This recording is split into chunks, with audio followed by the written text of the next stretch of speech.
Let's jump to harsh. Let's jump to the term harsh. A harsh frequency makes your ear hairs stand up and protect you from damage, right? So if they need to stand up and protect you from damage, that's because there's something that we're trying to protect from.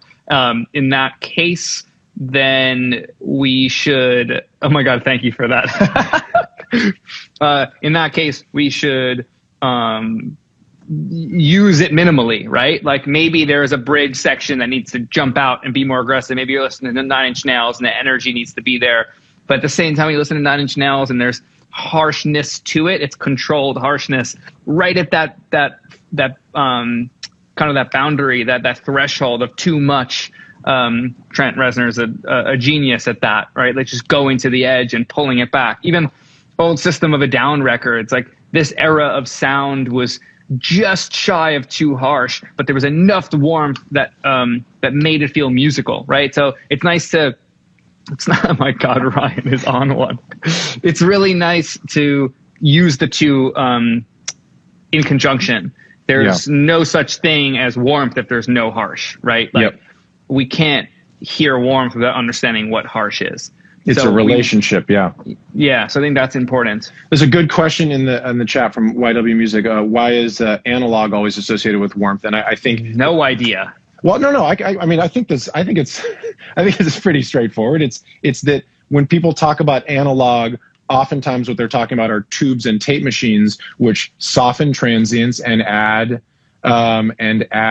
harmonic information, which can contribute to warmth. So if we're talking about harshness and attack, hold on, Ken. I don't even think it's all about context. I don't even think I don't understand why analog and warmth are still in the same conversation. Well, you can make analog. Hold on. Yeah. You can make analog things sound warm, feel warm, or harsh and abrasive, and you can make digital things feel harsh and abrasive, or warm. They don't correlate. They don't. They definitely correlate, because if you take the same thing and run it through a tape machine, it's going to sound warmer. If it's biased correctly. Yeah, I mean, if correctly biased. But it might not be. You know what I mean? That's what I'm saying. It's not a right. If it's a fucked up tape machine, I'm not doing it.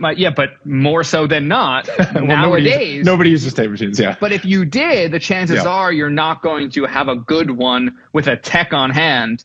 What I'm saying is, sure, this could have been the case, but it is not one-to-one. But that's why they think it is. And that question that was asked is coming from the assumption that it is that way for a reason, and I don't think it is.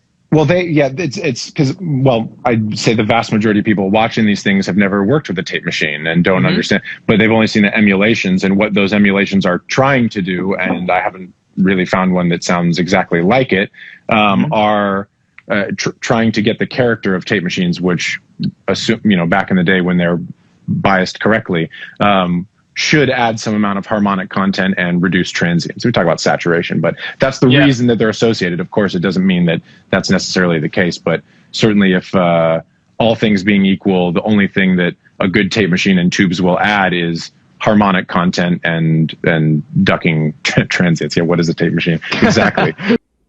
Thanks for watching. Just a reminder, all of this content is free. There's no secret knowledge here. We don't have sponsors. We don't run ads. We don't have a Patreon. All that we ask in return is that you share it with somebody. Thanks.